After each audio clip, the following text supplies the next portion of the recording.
इलियाना डिक्रूज ने blue bikini में अपनी स्टनिंग फोटो शेयर कर सोशल मीडिया पर तहलका मचा दिया है।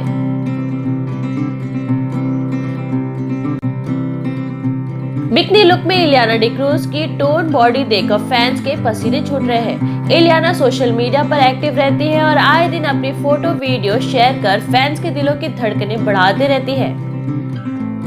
इलियाना डिक्रूज की जबरदस्त फैन फॉलोइंग है। इंस्टाग्राम पर फैंस उनके पोस्ट का बेसब्री से इंतजार करते रहते हैं।